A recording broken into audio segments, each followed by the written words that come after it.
Hey guys, we are going to start with another clip today, so let's hear it.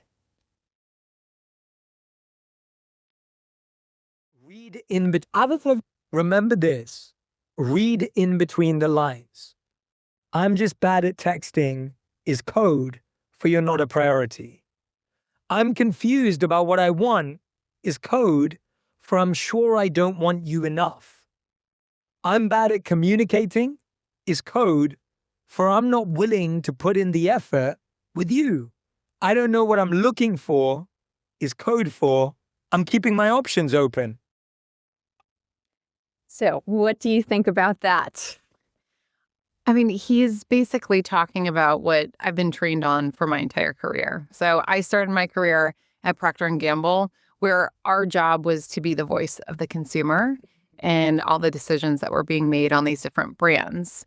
And when I say the voice of the consumer, I'm not necessarily saying like what exactly a consumer might say, because as he says in that clip, here's what they're texting, but here's what they really mean.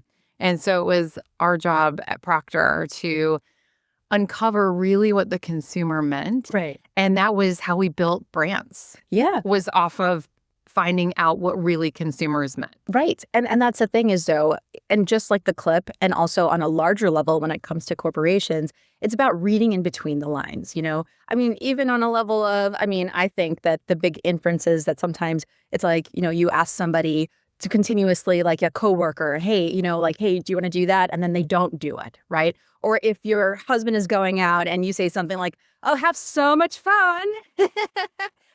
Do you really want him to have fun? I feel like, so, in terms of patterns, being able to recognize, again, on a human level, but then 100% on a corporate level, there's kind of similar things. So our topic today, welcome, guys. We are going to be talking about awareness, but more importantly, insights. So welcome to the show. My name is Alia Kizelbash, and the podcast here is Alia & Co., where we talk about complex things and we break them down and we make them simple. So we have a wonderful guest here today, and, as she was mentioning, has so much experience when it comes to these kinds of insights. Please introduce yourself. I'm Kristi Zuhlke. And I am a serial entrepreneur, founder in Chicago, but started my career in corporate America. And most of my career has been really focused on uncovering a consumer insight and creating products and technologies that close that gap for the consumer. I love it. And, just as she is looking at this and viewing it on a very macro level, I think by the end of this podcast, you guys will be able to also really internalize it and see how you can perhaps use some of these insights in your lives as well. So, Christy, let's get started. Sounds good. I want to talk about your first entrepreneurial experience. And it was very early. Yeah. It was very early. Yeah. You were in college. So tell us about that. Yeah. So I was in college and I was hearing a lot of students complain about what this new student center that had just been built, about how it wasn't for students. And they were complaining about what was or wasn't inside of this student center. And so I started asking them, well, what would you want? And so they started talking about these different ideas. And I think it was pretty direct. I don't think I had to read too much into it, but essentially, this is going to make me sound really old, but they're a video rental store. Well, I was on for video rental stores, so this is the cool club here. Yeah. I'm in good company, right? Yeah. And so I was like, well, why not? That's so easy to do. Like, it was so approachable. And so I started the first student-run and student-owned business on our campus. And you were listening. Yeah, exactly. I was listening and willing to act. Exactly. And I think that it's interesting because a lot of times you don't have people that are willing to act, but they are putting out the information, maybe just hoping that somebody else will go and do it, And I would say that that is a very specific kind of person, a person that is an entrepreneur that is willing to solve problems. So, so you're noticing this gap. Another interesting thing that you did was you were able to understand, at least with a large size institution like a college, there were also opportunities to fund your business. So, I think it's just about kind of like being that detective to some degree. Was this always you? Sure. Yeah, I think so. I think people ask me how did you become an entrepreneur? Or, is this nurture versus nature? And I definitely think it's in my DNA. My father's father was a dairy farmer, which you can't get more entrepreneurial than that. My mother's father created a home building business and built over 300 homes in his lifetime. Um, and and so I think it just kind of runs in my blood. And so I just have that perspective of finding a gap and that desire and drive to go fix it myself. Yeah. Yeah. You're a doer. That's the thing. Is I Sure. that- Yeah. And a risk taker. and a risk. I think there's a lot of doers. The difference between someone who actually quits their corporate job and goes and does something is someone who's willing to take a lot of risk to do it. And it's pretty scary. Yeah. It's not easy. But I think when you feel so passionate about solving a problem and you're willing to do that, that's when kind of you go from doer to actual entrepreneur. Yeah. And definitely I would say it's not glamorous, right? No. Yeah. So yeah, exactly. It sounds like it. It sounds amazing. Right. Exactly. Yes. But it's like, what is it they say is that that overnight success took 10 years, Yes. Yeah. And actually, I mean, so we're going to get into that because we want to know all about your multiple companies that and it's tough. I mean, it's difficult to do, but if you believe in the cause, I think that there's a will, there's a way, but you have to accept that that's something that you want to do. So after college, you got the opportunity to go to Procter & Gamble. So how did this opportunity arise? Did you think that, wait a minute, am I an entrepreneur? Am I going to work at corporate? What was your major? Yeah. So I majored in marketing and entrepreneurship, which my husband loves to razz me a lot. He's like, a major in entrepreneurship, like the irony of that. And I'm like, yeah, I get it. Yeah. It does sound pretty ridiculous. Oh, yeah. But because I started that business on our campus, I sat on the board of entrepreneurship for our university and met a woman who was working at Procter & Gamble. And she was on the board for the entrepreneurship department representing entrepreneurship. And What's for those? so entrepreneurship is really, how do you take that entrepreneurial mindset, that innovative mindset, and apply it inside of a large corporation? And so her advice to me was, first she was like, what are you going to do when you graduate? And I was like, oh, I'm going to start another company. She was like, okay, well, what are you going to start? And I was like, I don't know yet. But it'll be something great. And I'm sure she thought that was very cute.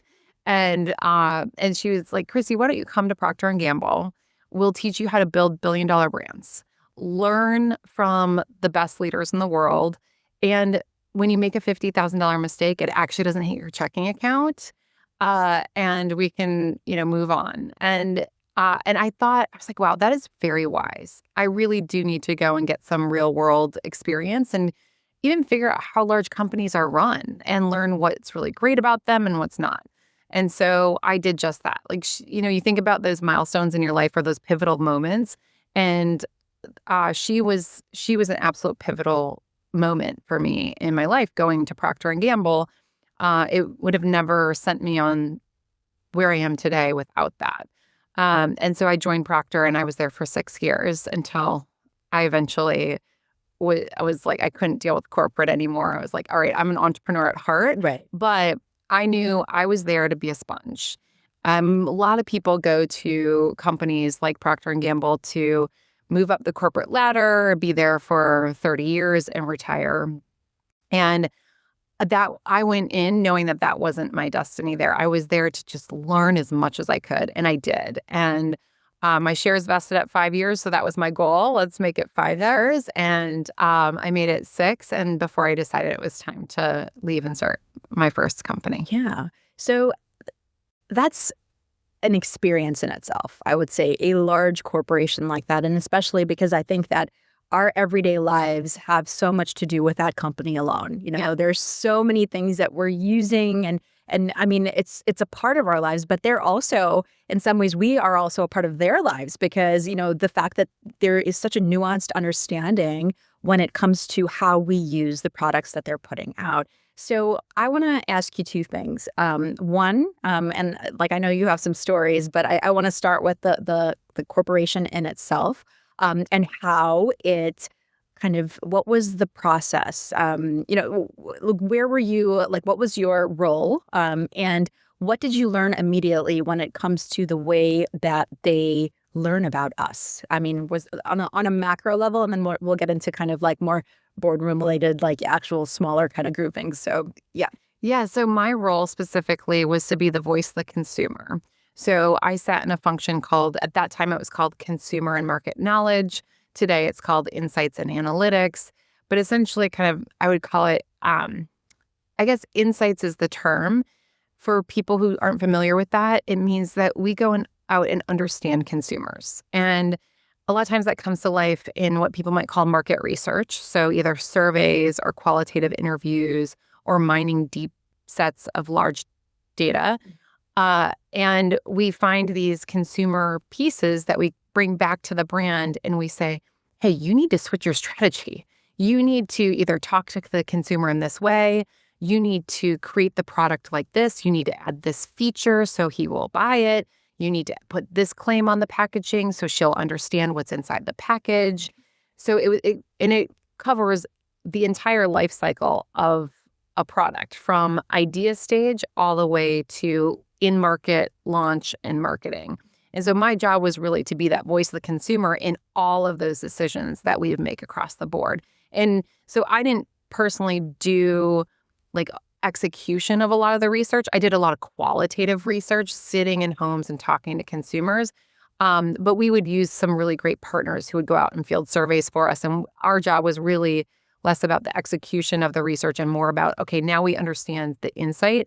How do we drive strategy on the different brands? Okay. So outside of the two products we were talking about earlier, can you, talk about one specific, just to create like kind of more of an example, a tangible example that we can kind of like noodle around on, in terms of like a product that, what are things that you might want to know about X product? Like, Sure. What else does Procter, like, I mean, Yeah. one that you worked on. Yeah. I think there was a big piece of work that I worked on at Gillette. And Well, we want to talk about Gillette in a little bit. Oh. That was the. Oh wait, but like maybe some outside of the ones that we were, because Gillette, we're gonna save that one because that's really good. But like maybe something else that you were talking, what I'm trying to ask is, just so it is more of an example. Like say for example, I don't know, Tide is not right. Like who makes Tide? Yeah, Procter. sure. Well, then there you go. So for example, like a product like Tide, what would you want to know about how somebody might use it?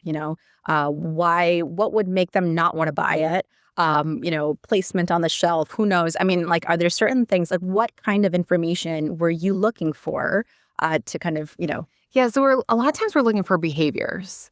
So we're looking for behaviors that are maybe a compensation for some kind of feeling or expectation that's happening. Okay. So they might be, I'm going to make this up, but let's say we're seeing that on Tide, they're using way more fabric softener than we've ever seen before.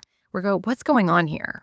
And so then we would dig into that problem and really figure out what was driving that behavior. There is something that's driving that behavior. It could be an emotional need for like more scent, and that's what they're longing for, and they're just not getting that in their Tide product.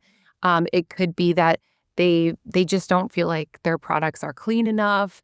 You don't know until you start digging, and sometimes they don't even know. And until you start digging with them, that they actually start to articulate, oh yeah, I guess I am doing that behavior because of X, Y, and Z. And that's where true insight comes from, is where there's like a behavior or attention that consumers are feeling. And a lot of times they can't even articulate it. And so it's our job to kind of see that and then dig into it.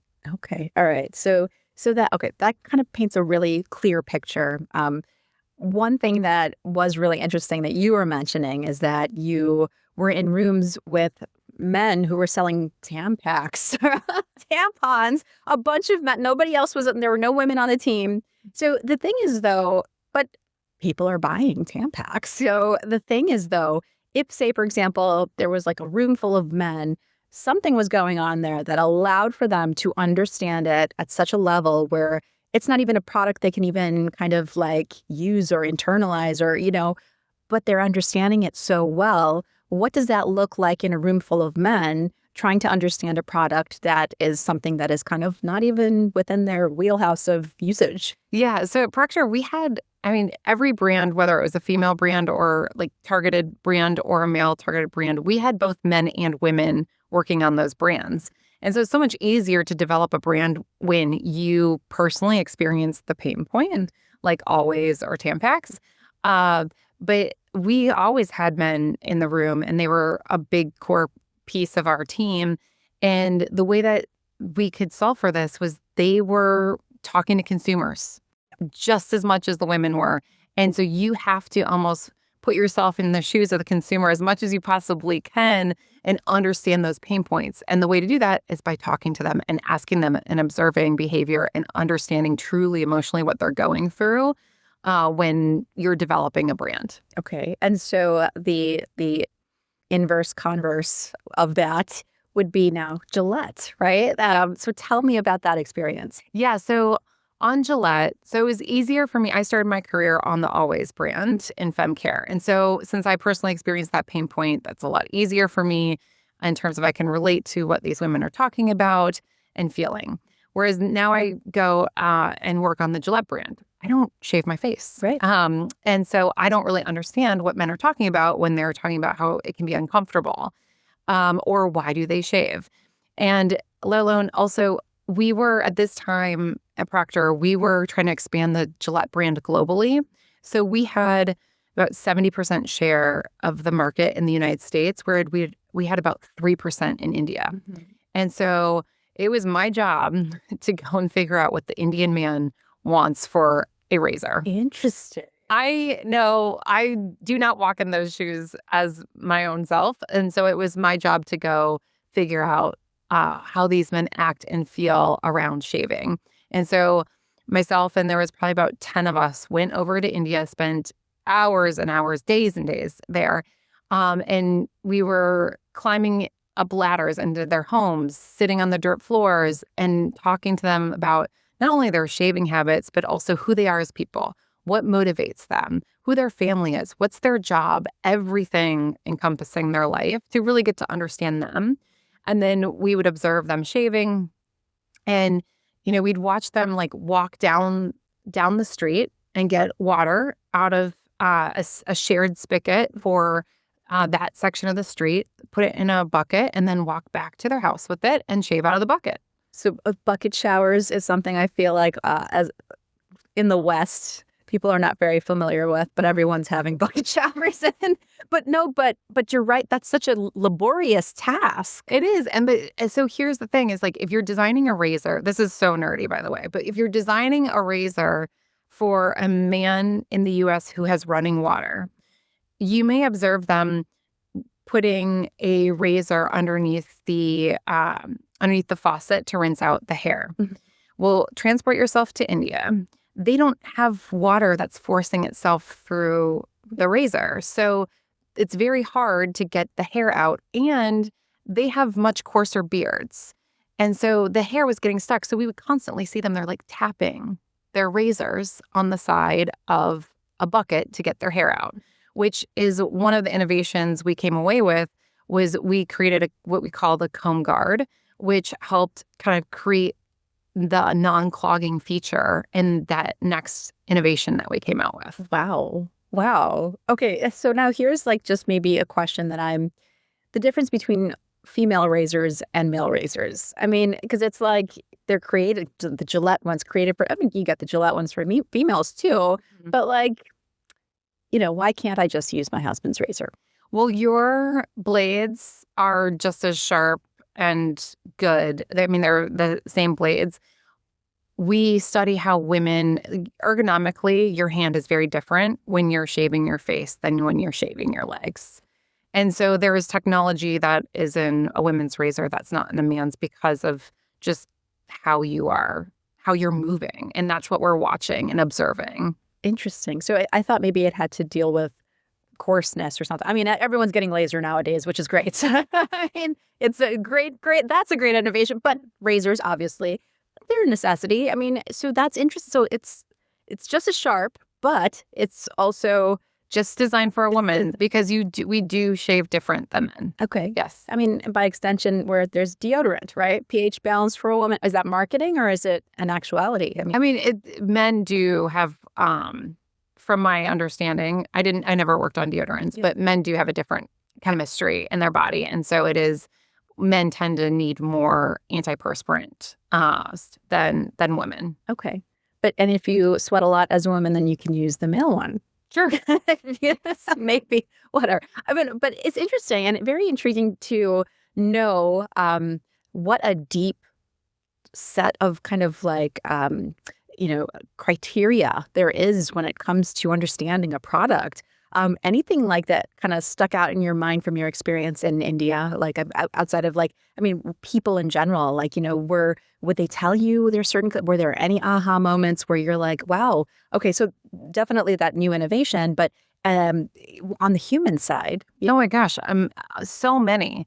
It was, especially coming from, I've always lived in the U.S. And so I've never lived in a third world country before. And so to see how family was so important to them, which I think is similar to here in the U.S., but, you kind of think of a family living in a home with like 2 bedrooms, maybe 4 bedrooms here in the U.S., whereas they're living in a single room together. And you're like, how are you not killing each other? Like this would be so crazy. And it's great. It's great. And to see them how like family oriented they are and just their way of living was so enlightening and wonderful and beautiful. And also they take care of the elderly there. This one family we visited, the mother, the elderly mother was there, and just beautiful woman. And it was just they were so proud of her, and she was a core piece of the family. And it's just, you don't see that as much here in the States. And they talked about that. We had them talk about, what does family mean to you? What does having a job mean to you? We had a gentleman open up his safe. He had a safe in his home, and we didn't ask him to do this. We were talking about his job, and he was like, I got a certificate at work. I got an award for, I think it was like the most highest quality control off of a factory line. And he had that certificate in his family safe. And it was so cool to watch him walk over and open that safe and show it to us. And it's just like, wow. Those consumer moments that you're just like, you just really at a human to human level, you're going, and really is motivating. You're like, I want to design the best razor for this guy. I want to do that. And know what his income level is. And I think that was a big mistake that our R&D team, our research and development team, one of the gentlemen I took with us, I had him come in homes with us, and he was sitting there just in tears. And I'm like, Simon, what's going on? And he's like, Christy, these men cannot afford the Gillette razor I made for the US and the UK. And I'm like, that is correct. That is an entire month of salary costs for these guys. And his empathy and now his drive to create a razor that gave great performance, but that this gentleman could afford was like through the roof. It was amazing. It was just like such a breakthrough in the human experience. Yeah. And finding the gap in that kind of knowledge base, right? I mean, from here, we can hypothetically say that, oh, yeah, they're using razors the way that we use our razors here. But also, I mean, I guess like just the creation of something that you're right. Like, so I think that, at least from what I'm hearing, there's a huge component of empathy in order to come to a stage where you're understanding those insights and you're taking them. So that's such an interesting process. I mean, this is the first I'm hearing of that process. So it's very fascinating. Yeah. And I didn't realize that they considered family and like humans, that human kind of experience when it comes. I mean, some background understanding, I guess, is just like, okay, what's that demographic like? What can they afford? This and that. But to sit down and actually understand what makes them proud of themselves and who they appreciate. Oh, yeah. That's beautiful. Because you see brands, so like, I don't know if you remember, but the Always brand had this amazing campaign that was called #LikeAGirl. And that was all about empowering young women. And they observed that girls' confidence levels plummeted starting at age 11. And to understand that you're not sitting talking to girls about their period or like feminine care products. You are asking them, what are you going through? Yeah. Like, how is life? Like, what excites you? What's getting you down? And that campaign came from understanding the holistic person. It was absolutely a brilliant campaign because it really had these girls going, you see me as a brand and you understand me. And I think that's really what brand building is understanding through and through who that consumer is from the moment they wake up, to the moment they go to bed. It's interesting. And a lot of times I think for someone on the outside, optics, a lot of misconceptions people have typically are like, hey, they're trying to create a product maybe to take advantage and make us want to buy, whereas instead what I'm hearing from you is that no, we need to make sure that we're addressing their needs and creating a product that they will want to buy. Yeah. So I feel like, is that something that kind of like you've heard before, or is it maybe just something that they actually do or no? Or? I guess something that's thought about it that way because I've maybe I've been trained a certain way to, not think that way. But I could certainly see why people would feel that way. It's just like, why are these people forcing these products on me?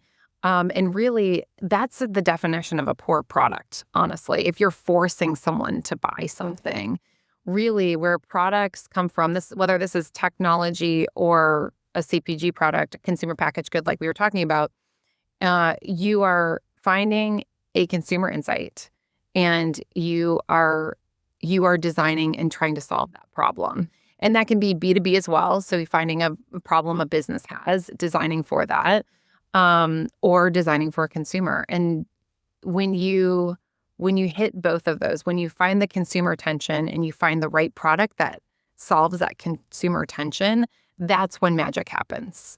Mm-hmm. And you've seen it with just like even these innovations with Gillette and that like what they created in order to kind of accommodate a different kind of persona, a customer persona. Like when you see that, when in your like time there, when you would see something like that being validated, yeah, who was that? It's amazing. So in the Gillette case, we grew from 3% market share to 15% market share within, I think it was 2 to 3 year period of time. It's like it was just a perfect product market fit. But it's hard to get there. I think like that's it, as a founder, you're constantly trying to iterate towards product market fit. And sometimes you run out of money before you get there. And it's not easy. It is not easy to find product market fit. Yeah. And I think similarly, I know you're talking about humans, the consumer, but then you've also had experiences with selling to like businesses, B2B. Is it similar there, or is it just kind of a more like an on steroids version of trying to meet that need, or is it a little bit different? It's similar in the sense of like you are still trying to find a unmet need. Mm-hmm. And so that is very similar. I think the business model in itself is very different. So it's a different go-to-market motion, meaning for consumers, you're trying to drive a vast amount of awareness among a lot of people. And you have to use a lot of social media, different channels to get broader reach. Whereas B2B, your sales motion is more like conferences and cold calling. And it's just like a totally different business model, but the essence is still the same, and where at least the idea comes from, which is you observe a tension and you try to solve that tension with a product. Interesting. All right. So you were doing that at P&G, and then you then left. And you kind of jumped right back into your entrepreneurial state of mind. So what came first and why? So first came a smartphone app that took pictures of moles on your skin and analyzed their characteristics for melanoma, skin cancer. How did that come about? So I had someone in my life at that time had an experience with melanoma, and the dermatologist would send them home with a piece of paper that was like, okay, even though you've had stage 2B melanoma cancer, we're still going to ask you to when you go home, here's a piece of paper and we want you to track all of your moles and look for these 5 characteristics. And I'm like, this is the piece of paper that you're going to track your moles with? Your life. I'm like, this is ridiculous that my smartphone could do this. Now, this is 2011, so this is like really early days of smartphone apps. It was like a very cool thing to do. But camera vision was getting much better on the smartphones, and so I was able to create an app that would replace that piece of paper and be much better for the consumer. And the whole intent was that it was a preventative healthcare. It was something that you could then take pictures of your moles and then take it to your derm and be like, okay, you've asked me to catalog this on paper, actually did it in an app. Yeah. And so let's talk through what symptoms maybe or characteristics my moles are showing instead of going off of a piece of paper. Right. How did practitioners receive that? They were very open to it. The ones that I did a lot of interviews with them, actually, because I was like, how would they view this? And they actually saw it as helpful for them. That gave them extra data points as they could, and it also really gave the patient more data points coming in to say, there's this one mole that I'm concerned about. It's right here. Can you take a look? Whereas a lot of times the patients were going to going in and being like, I don't know. Yeah. Take a, give me a full scan. I don't know. And so it was more of a helpful for the patient, so the doctor could be more helpful. Yeah. So, I mean, that definitely bridging the gap in communication, because I think that sometimes, obviously seeing a picture or seeing something in more of a life form sort of, rather than just a static piece of paper, I think that is definitely, so that's amazing. So that was acquired. Yes. So quickly acquired. And what was that first experience like? Yeah. So someone reached out to us, an investor out of the UK was acquiring preventative healthcare technologies to add to his portfolio. And so it was a little unexpected, but I think what I learned through that experience was that the business model I had was good. I mean, it was fine. At that point in time, you got money for downloads. You charge per download. Yeah. And then also, we were kind of figuring out, do we do a sponsorship model? Do we, where was that we could take this to additional revenue streams? And I learned that since I wasn't a dermatologist by trade, that I really need to either partnered with a dermatologist to take this to the next level or have a little bit more, someone else to have deeper expertise in that area. And this investor did. And so I felt like it was the right opportunity for me to kind of say, okay, it's almost like you're growing a baby. Right. You're like, okay, I got you to high school. Here, someone else is going to take you to college and beyond. So it was like a perfect match in terms of like an acquisition. Yeah, it was great. Amazing. So then you moved on to your next company. Yes. So I keep a journal of business ideas because I'm constantly thinking of gaps or experiencing gaps, I guess I should say. And so all of the companies that I've created are really off of a pain point that I've personally experienced. And so I experienced a pain point when I was at Procter Gamble, which was we were spending millions of dollars in market research every year. So hiring the people to go out and take surveys, do the qualitative interviews that we would go along with. But we would take all that data that we would get, and then we'd save it on our hard drives. And in particular for surveys. So surveys, when we get a survey back, so surveys, you've probably filled them out where they're asking you a bunch of questions. And the data file that would come back was a SPSS file, which I know is very technical, but you can't search inside of an SPSS file. It was not like I could just go on my shared drive and search for a survey question. And so I was like, this is ridiculous. We are wasting so much money with not reusing this information.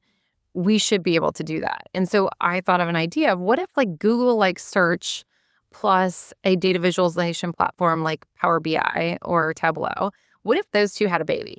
Those need to have a baby, and that's the perfect solution. Right. And so that's where my company Knowledge Hound came from, was this vision of search-driven analytics. And so that's what Knowledge Hound formed into being. Yeah. So tell us, you did that for a long time. I mean, that's 10 years. Yeah. So tell us about that experience. So initially you start with working with a developer or someone to kind of like help you kind of aggregate that data, find it and you knew where to find it because you had those experiences at Procter, like, being able to kind of like pull and, where it's hiding, basically. Yeah. And in what formats. Like, what did that, a decade, like, Yeah. what did that look like for you? We first needed to create a prototype and kind of prove that we could make it work. Right. And so we did that. And then I went and took it to my friends at Procter, Jim Beam, and Pepsi. And we're like, here's what we have. And they're like, this is amazing. I want to buy that. Yeah. I was like, great. So That's what I'm hoping. that's what I was hoping.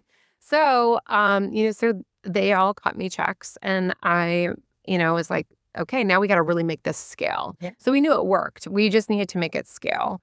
And so that's when really the hard work came in. And that's creating less of a like prototype and something that's cute and nice, and really a infrastructure and architecture on the back end that could work with Fortune 1000 companies and all of their compliance and security measures. And so that's when we went out and started to raise funding to get the more developers on the team. It's kind of a daunting task. Like, for the first time now you're doing business instead of working for, now you're doing business with. Mm-hmm. Did you feel a little intimidated? That's like, oh, this works now. Now I have to build it. Yes, for sure. For sure. You're like, oh, crap. Now I got to make this work. You're paying me money for this and a lot of money for this. Correct. And so, yeah, it feels, you feel a ton of pressure. I can't really even describe the amount of stress that you feel because it is so immense. And in fact, like through this period, I would get so stressed out that, I would start having chest pain, and I knew I wasn't having a heart attack. But I knew it was anxiety. And so till this day, when I get even a little bit stressed out, I start to get chest pain because my muscles, like, it's like muscle memory. Yeah, right. Yeah. And so I was so stressed out during that period of time that those muscles just really gave in. And now I get chest pain more than I should. And for silly things, but it's like muscle memory. But that's how stressed out I was.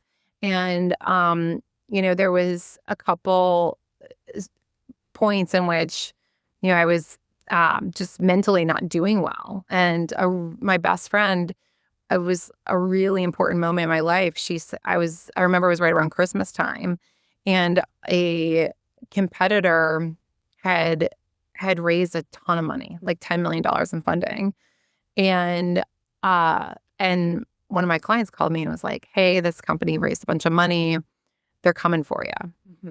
And, I just, that tore me to pieces, and with so much fear. And my best friend said to me around Christmas time, I just start breaking down. I just like, it was probably a true panic attack, but and she was like, Christy, the company is not called Christy Hound. Yeah. It's called Knowledge Hound. No matter what, you are successful. Mm. Like the reflection of whatever ends up with this company is not who you are. Oh my gosh. That was the most perfect thing that anyone could have said to me at that moment. And I didn't know it, but what had happened was this company had become my identity. It had become everything to me.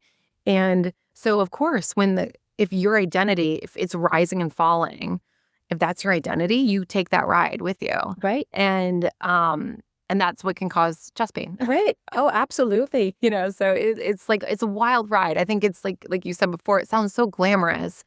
It is not. No. And whatever people read on LinkedIn, I hate it because I'm like, I'm supposed to put that out there because it is what I have achieved. Yeah. But I want to be like, hello, this is like, there's so much blood, sweat, and tears in this. This is not this sounds really impressive, but it's like, you have no idea Absolutely. what I had to do to get these things even on. Yeah.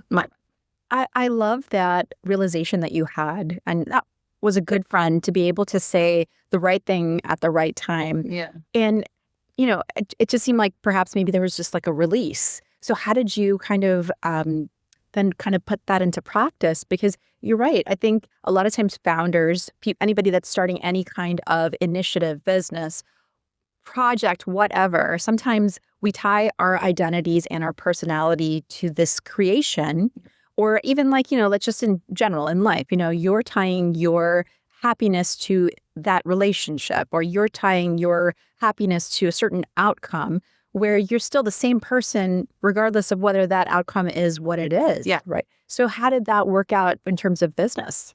So I think the more I worked on a lot of visualization of working on this entity versus being the entity. And I've tried to carry that with me now as I've moved on to other adventures. And I had to work on that even when we were acquired. Again, like you're like, okay, what do I do now? Oh my gosh! Like again, my identity just left. Part of me just left. What does so that's like day one of after acquisition. Yeah. You're like, oh, Like, what do I do with myself? Like, yeah, it's kind of like, I mean, maybe it's like when your kids go off to college or something and the house is empty and you're like, there's no one to take care of now. Like, what do I do with my time? life. And you have a lot of time with yourself, and a lot of self-reflection. And so it's really good and it's part of the human journey. But I think it's just kind of a interesting dynamic that a lot of people don't think about. That's part of entrepreneurship, is having this identity. And then sometimes it's not going well, or sometimes it's gone. It was acquired. Mm-hmm.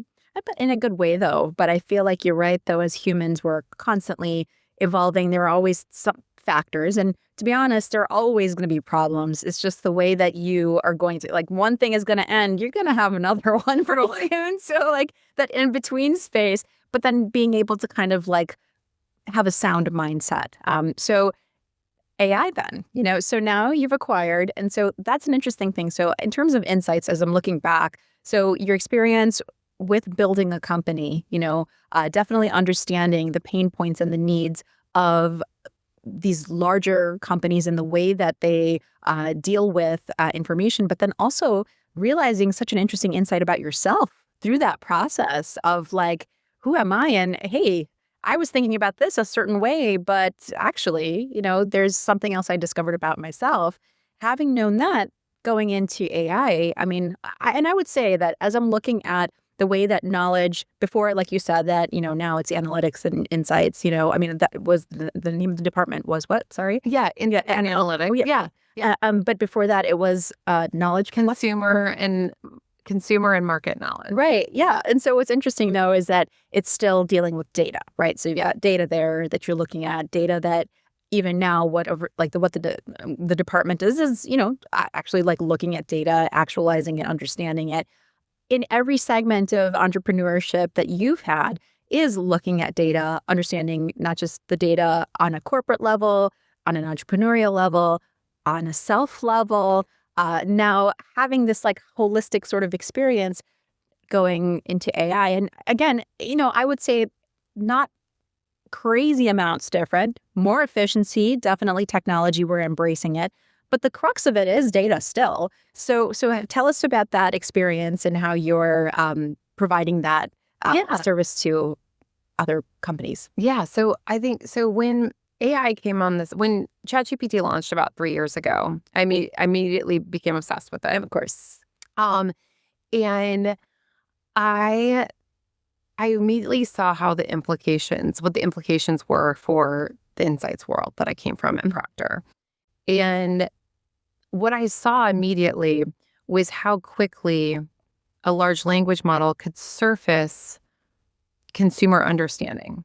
Because here's how, like, a large language model is trained on patterns from the internet, essentially. Yeah. And the internet is an amazing data set of human behavior and thoughts and attitudes. And so at the time, I was so KnowledgeHound was acquired, and then I just was like, all right, I got to build something again. So I started creating a little an app that off of a pain point that I personally have, which was is curating memories for my family. And so I started creating this app called Dot, and so I started to go into ChatGPT, and I wanted to know, okay, does ChatGPT understand the insight that I had for Dot? The insight for Dot was that parents were creating email addresses for their children to email them memories with the intent of when that child is 18, they get the entire inbox of email. Hopefully it wasn't a Hotmail account, because no, I've lost a lot of information that way. Well, I think most of them were using Gmail. And so the insight there, as I dug in, was that it was really like this tension of what parents wanted was to curate a legacy. And they wanted these special moments to be curated. They didn't want a Shutterfly book where they're just like curating photos. They wanted their voice. They wanted the story from their perspective. And it's very much about how do you create legacy. And so off of that insight, I created Dot. So I was like, I wonder if ChatGPT can come up with the same insight. And it did within like seconds. And so then that's when I knew, I was like, okay, this data set that sits behind a large language model could be very powerful. It's now giving access to consumer understanding to everyone. And so that in itself, I think, is fundamentally changing how insights functions inside of organizations is going to operate. And so in the past 2 years, I've really developed a lot of opinions and thoughts around how generative AI is going to transform this function inside corporations. And so I was like, I should probably share this with the world, or the insights world at the very least. And so I started to do that, and I started to share via a newsletter, and found out that a lot of insights people are I shouldn't say scared. They are going, oh wow, this world is changing. How do I evolve with it? And what does this mean? What does this mean for my job? What does this mean for what's the work going to look like? Am I going to even like that work? And so I've had Fortune 1000 companies calling me and saying, hey, can you help me think about the future and what this looks like? And so that's what I've been doing now. Most recently has been helping these insights functions inside large corporations transform into this new world of generative AI. Interesting. That's something that kind of actually has taken me kind of off guard in a way, because I thought that perhaps maybe you were looking at insights at a level of AI that's creating efficiency and it's faster and stronger, et cetera. But actually, that is a huge problem that a lot of people fear is, will AI take over everything? And I think that just the way that companies are going to look moving forward is very different, because AI is coming in, providing a lot of new efficiencies. I did not realize you were using AI to understand their fears. And, hopefully then maybe creating outlets or some sort of like kinds of outcomes, positive outcomes or initiatives or something like that. Like, I mean, what do these companies want to do with that information? It's like, okay, they're afraid. What are they most afraid of? In what ways, But is there a solution that they're trying to derive, or like what would?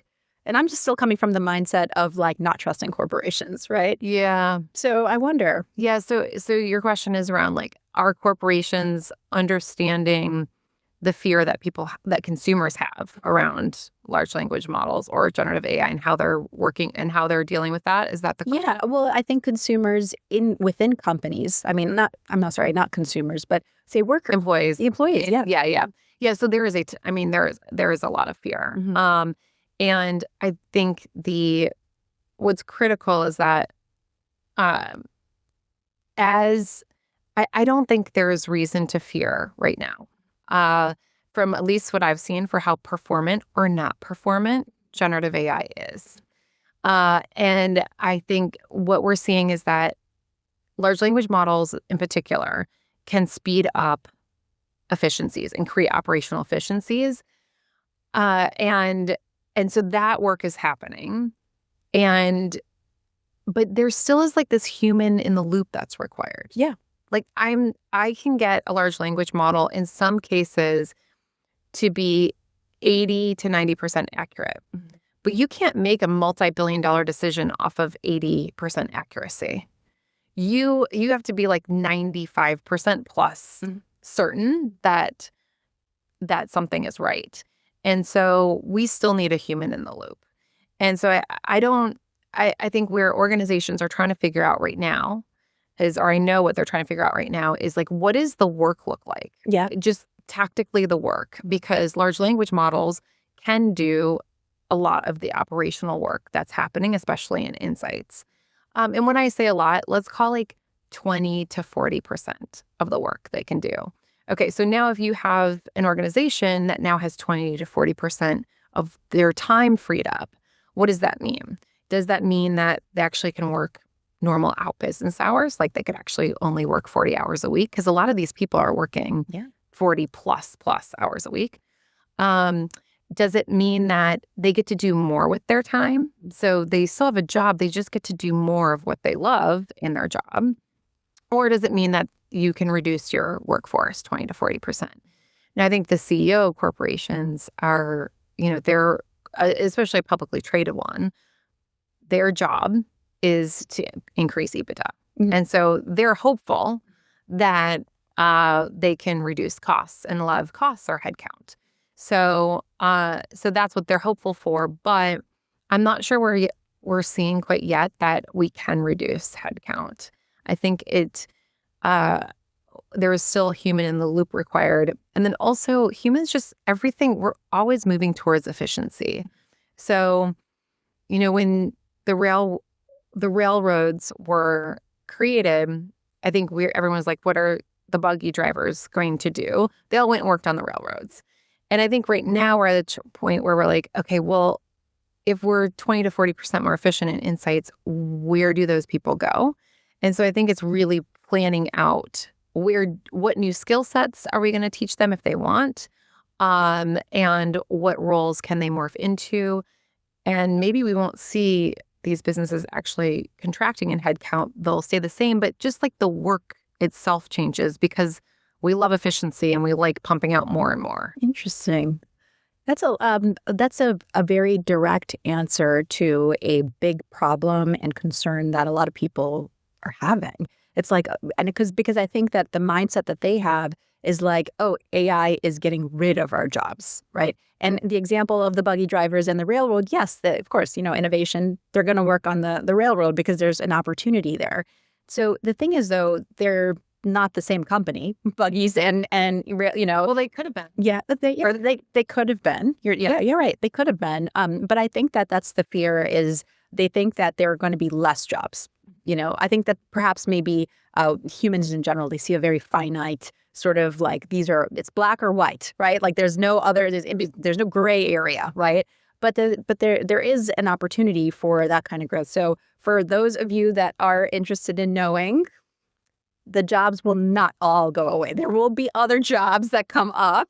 So we're not going to be completely useless. What is it who was saying? What's that program? It's like when we don't have anything to do and the state has to mandate like, oh, here's your subsidy. Yes. Right now everybody's going to get a government stuff, but whatever. So, but that's the thing is though, I think that's a big fear. But okay, so super cool what you're working on. And, just hearing from you based off of your experience, Gillette and, and India and like learning about like these families and these people and those experiences. I am so happy that is an extension of what you're doing right now, especially with this massive fear that people have with regards to AI. And the sad part is that they also don't understand it. There is a lack of understanding, and that's where the fear really comes in too, because they don't know what the applications of it can look like, how far-reaching it is. And even with ChatGPT, it's like the two, I prefer this answer, that answer. That's the human loop. We're all working for ChatGPT. If you think about it, if we're using it, we're all using it. So it's interesting. So super cool. And I love that on a larger level in terms of a big concern that we have. So insights there, awesome. You are also, just to kind of segue away from that and just keeping within the entire scope of the conversation in terms of awareness, you are also a board member for DeFi Ventures, which is actually such an interesting, kind of endeavor to work on your behalf, because it is, and I'll let you explain it. So I want you to explain it. Yeah, I think I guess the thread in which I work is that I think deep human insight is where happiness is, and understanding humans one-to-one. And I think you do a great job of that in your podcast of, you're similar, is like really getting to know people. And so DeFi Ventures is a nonprofit organization that mentors incarcerated individuals to help them become the CEO of their own life. And so we actually take them through a 9-month curriculum on how to start a company. And in this 9-month curriculum, it is these giant textbooks. So it is an actual class. They meet each class meets 3 days a week. And they have homework, they have tests they have to pass, and then the end of the course, they actually have to do a pitch competition. And so as volunteers, what we do is we come in at 3 different times throughout the process. We come in at kickoff, come in at halfway, and come in at graduation. And what our job is to mentor them and help refine their business ideas. And this nonprofit isn't focused on, hey, how do we help people start companies? This is really about empowering humans to build confidence, to build empathy, and to prepare them for what is beyond their sentence. So reentry is really hard. Recidivism, which is a term I didn't know before working with DeFi, but that means the percent of people who, once they are out of prison, they end up back in prison.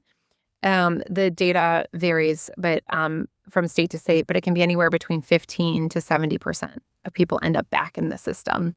But if you are part of DeFi, our stats are that it's 5% or less recidivism. That's great. That's amazing. And it's because we're giving these folks some training in self-confidence and helping them even just know how to network. So think of it, it's so hard to go to an interview. If you've been incarcerated for 20 years, how do you go to an interview? Like, what do you say? Yeah, right. And so we practice with them how to talk about their story, because their stories are amazing, because you actually, if framed correctly, in which they have a redemption story, which is 20 years ago, when I was 19, I made a really bad choice. Yeah. Just you saying that right now made me feel a lot better about like hiring somebody that might, because we've all been through that. We've all made that choice. Yeah. And some of us made a really bad choice and we just didn't get caught. And that's exactly it. When I think about people that are in prison, it's like, okay, those individuals are getting punished for it. There's so many people out there that are doing really horrible things and have not been caught. So it's kind of like they just were, in a position to be caught, And these individuals are very much like, I made a bad choice and I was on a bad path.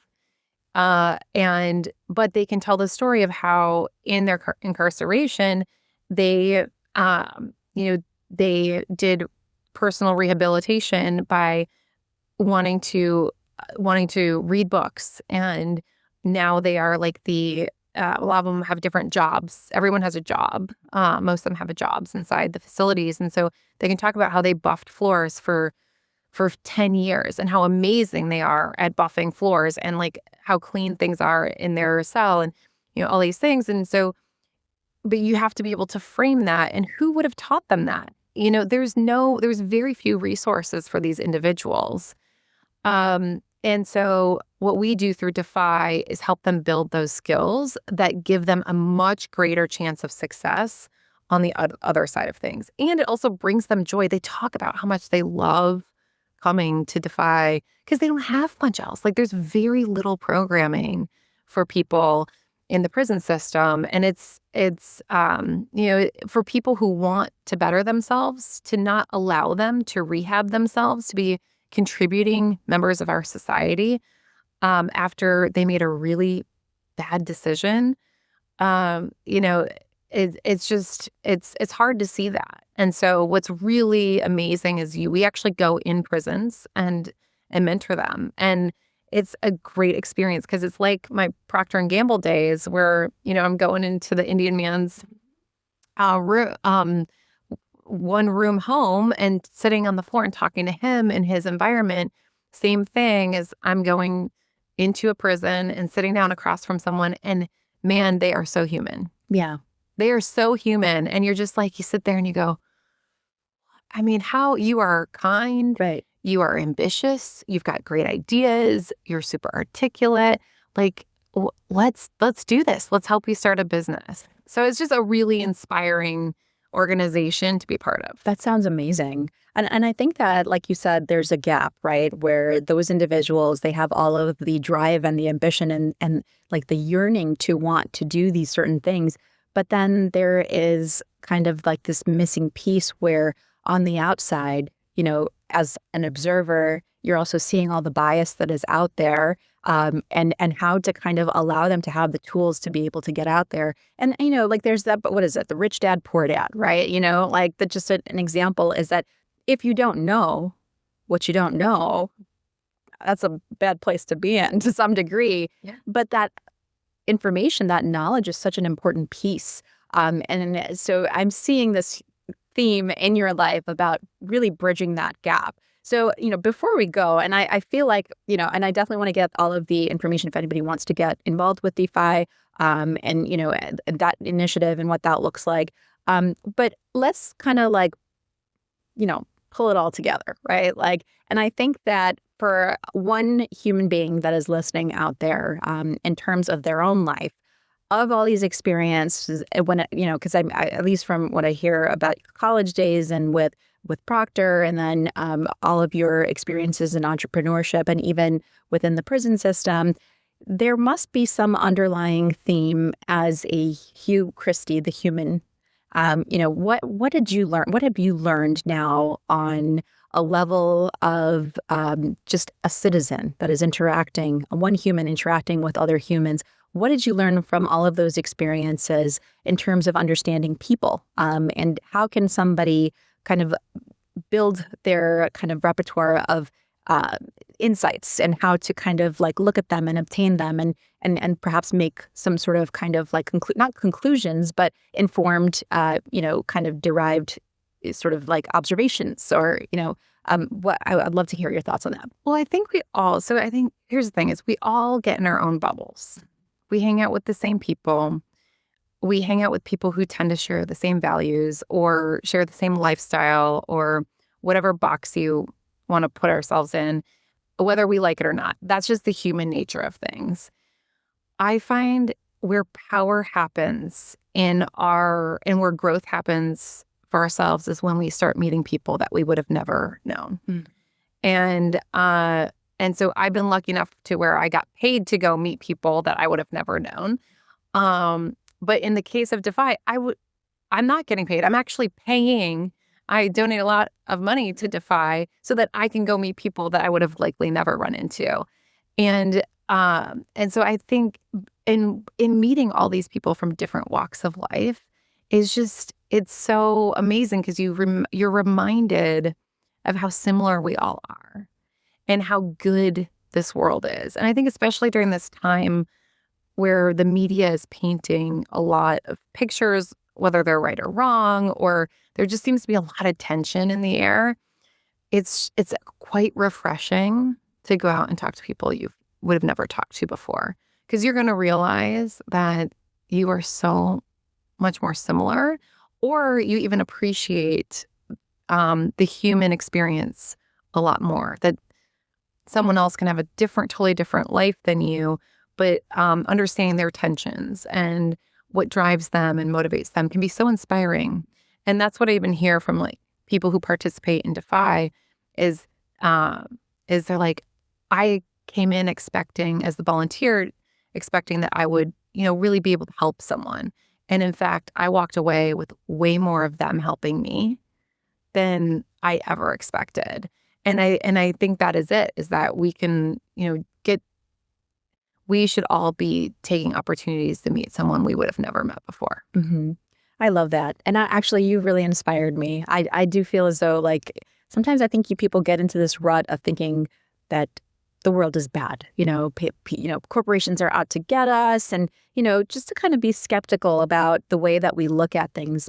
But I think, at least hearing from your experiences, it's just refreshing, right? Like being able to learn from other people is such a beautiful thought and experience. But then, as you mentioned, even helping. I mean, with little kids, they just want to help, right? Like, we just want to have the huge smiles on their faces for someone drops something and like crayons, and it's like everybody runs to pick it up and they give it to you with such a smile on their face, right? And I think that we need more of that in our society now. And it's been such a pleasure to talk to you and learn from you. I love all of what you have done. And, it's just such an inside kind of scoop as to just those experiences that you've had. So I really appreciate it. Thank you so much for allowing me to share. Hey, thank you.